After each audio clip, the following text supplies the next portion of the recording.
Hi guys, it's Rue. Hi, it's Dale. And we are R&D. Today we're going to be reacting to Rem Money Game. Part 3. Part 3. Awesome. So last time we checked out Money Game Part 2. Mad thing. And the time before that we checked out Money Game Part 1. And that was a mad thing. All mad things. I'm wondering if you're going to use, because in the last two you kind of use the same structure with like the same hook. Yeah. So I wonder if he's going to do that in this one, or if it's going to be a completely new sounding song. Smart. But let's just get straight into it, man. It's quite a long one actually, 10 minutes. Alright, let's go.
I was thinking, let him play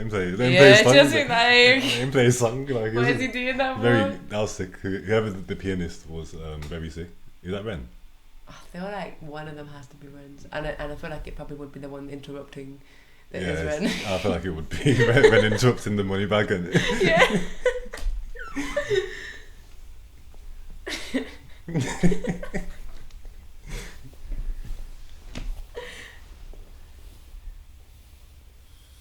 I think that is Ren. Yeah, it has to be Ren.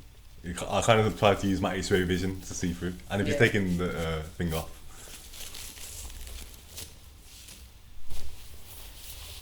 Hope he could breathe.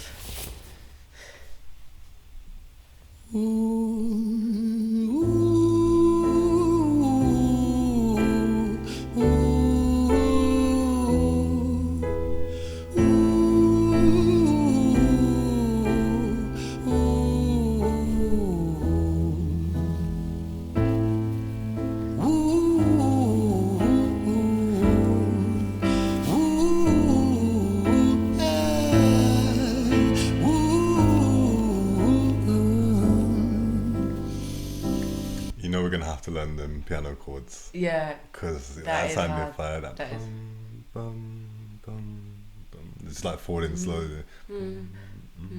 Fire. I don't think he was playing the piano. Yeah, I was hoping that it was him. It would have been sick if it was. He has to correct us, guys. I don't think he. No, I don't think so. I look like I don't know. He's like a pianist. He's the one that interrupted the man that was playing the piano. Unless it maybe was him playing the piano. That would be sick. If the guys let us know if he was actually playing the piano. Because that would be cool. I'd kind of mad if he can play to that ability. But yeah, let's go. Let me tell you a story about a boy named Jimmy. 1 year old and his first words were mine, gimme. 2 years old he was walking, 3 years old walking quickly. 4 years old he was running round the pavements of his city. 5 years old and his daddy told him, listen here son, you gotta learn to be a man. A man he works for what he wants. 6 years old and he's reading, writing, top of the bunch. And when he's 7, his progression made him student number 1.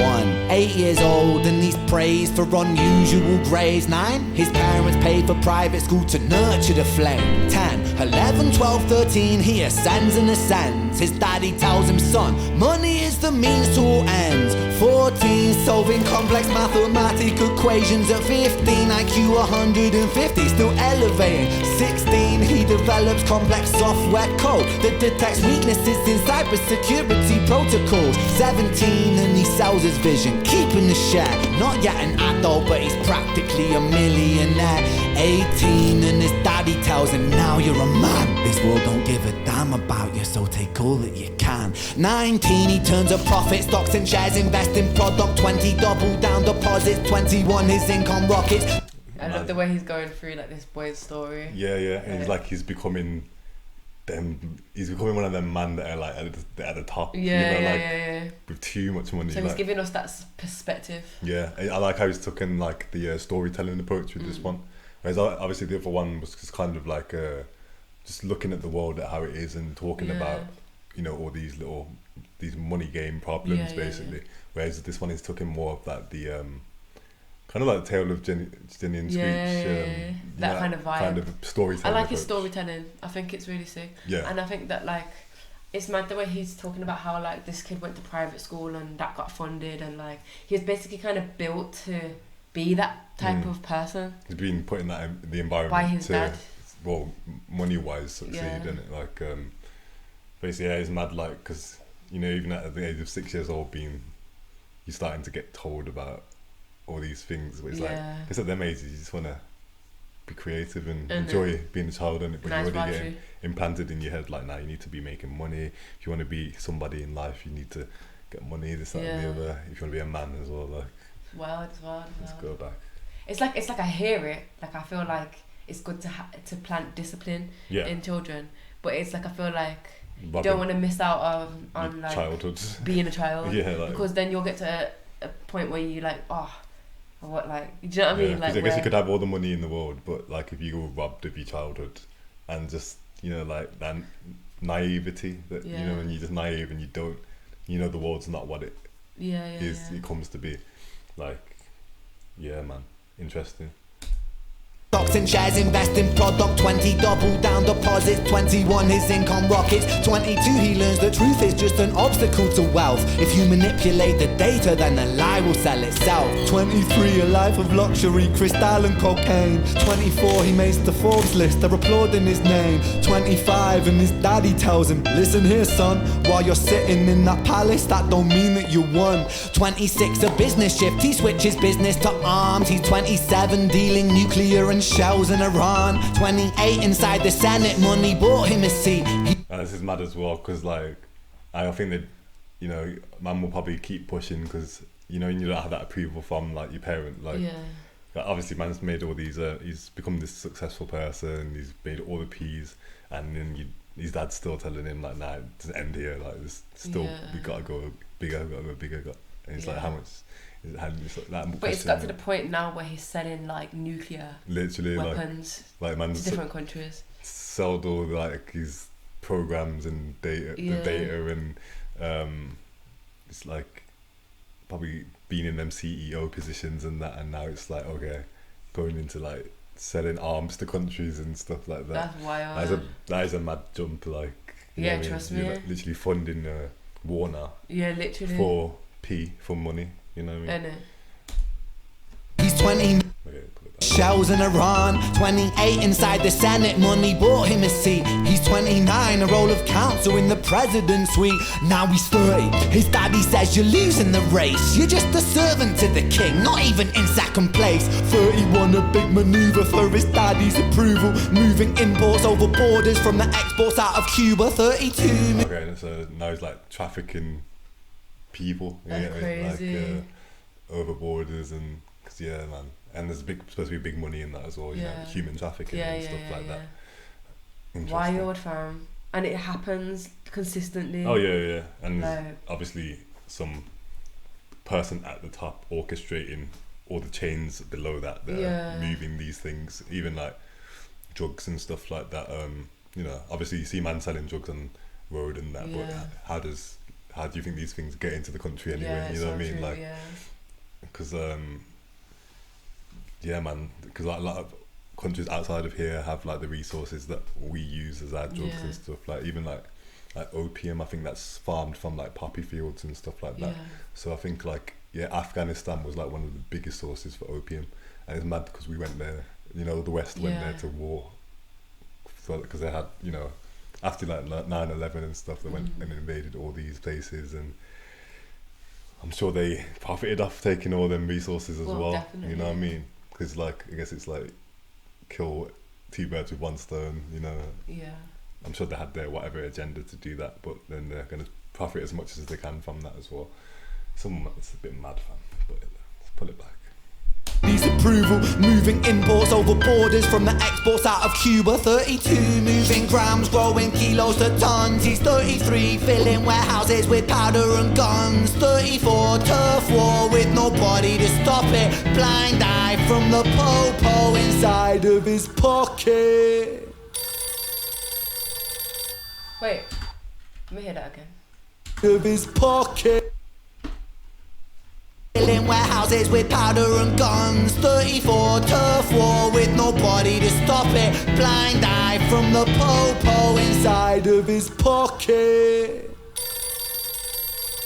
So I'm starting like turf wars, like with people, exit from like a mob boss at this point, and having warehouses with guns and stuff like that in there.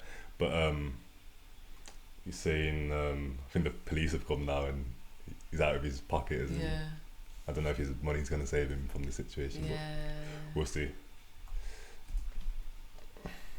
Oh, inside of his pocket.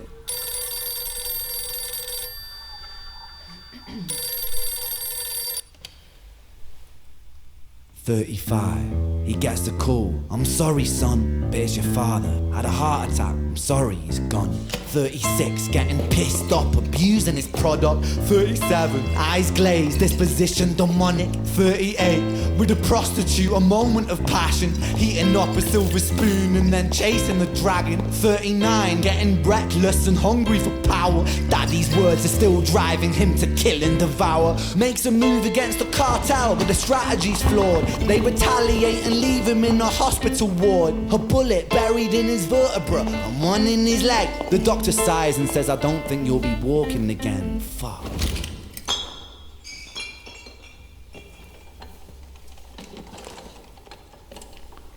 Sorry, I'm loving you know, the extra characters they've got in. Yeah, trust me, they're really on job. Like, obviously, I was very like focused on Ren, but even like all these props and stuff, like it's really helping to tell the story. Even the way that there was that little boy, and then it switched to the little boy at the desk. Yeah. But it was like, I was thinking, how did they get from there to there so quick and change outfits? But then I was like, imagine if they just have two. Yeah, it was like what they're doing, I think, is obviously as Ren's walking around, the camera's like turning, and then people are getting into position and stuff, and it's like it looks like seamless, like they're just they were already there, kind of thing, isn't it? So like, see how the camera's here like now. There's probably people getting into position for the next scene and putting props in the room and.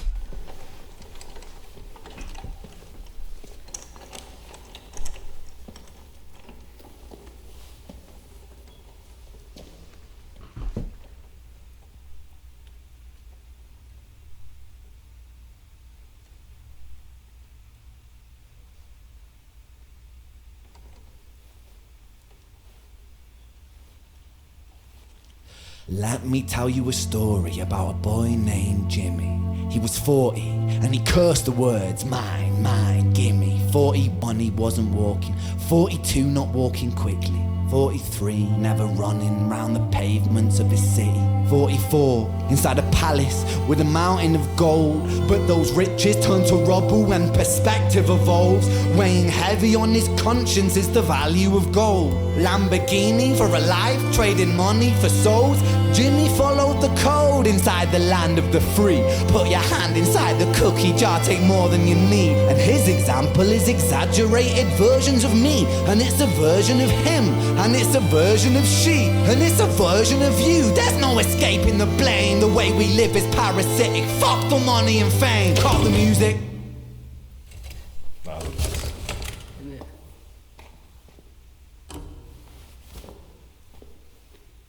This isn't entertainment. This is real life. The way we live is lunacy. Community, it declines. Hyperpolarized, always fighting, then we divide. Truth is less important than the money that we designed. Money's an invention. Politics from our invention. They all come from people's ideas. Did I mention? Border's an invention. Law and order fuel the tension. It leads to people killing each other. My solution?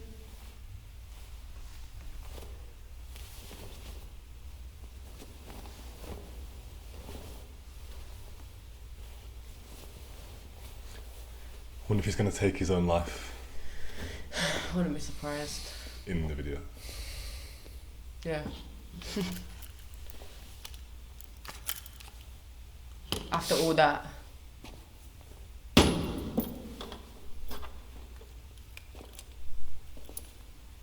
Everything is subject to change. We could build utopias if individuals were taught to use their brains. But if we teach kids in schools to always be sheep and put themselves before the herd if there's more money for me, then there's no future I see where the humans survive with parasites inside a petri dish with cannibal minds. Mold will grow upon the surface and consume till it dies. And our fate could be the same without this story to the wise.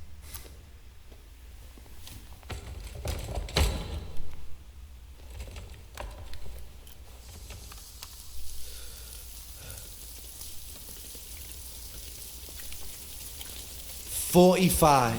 Jimmy comes home out of the rain, soaking wet upon a wheelchair, drinking again. He is everything he wants, he is fortune and fame. He's a fortunate fool with an unfortunate fate. With a 45 caliber aimed at his brain. 45 a fitting number cause his age is the same. Here's the words of his father, it's such a damn shame. Then he presses on the trigger of a money game.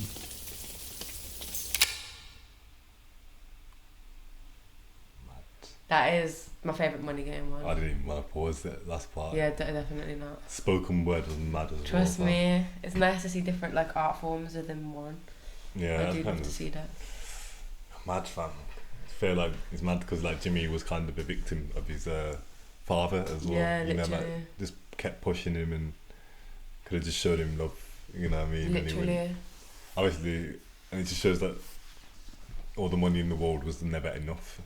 You know what I mean? Like, because it's a numbers game, and it's like there's never like a point where you win really, because it's like you can always have more. Yeah. But I guess it just comes down to you as an individual. How much do you need? Yeah, definitely. You know what I mean? Like how much do you actually need? Like. Yeah. Obviously, money is essential. You know.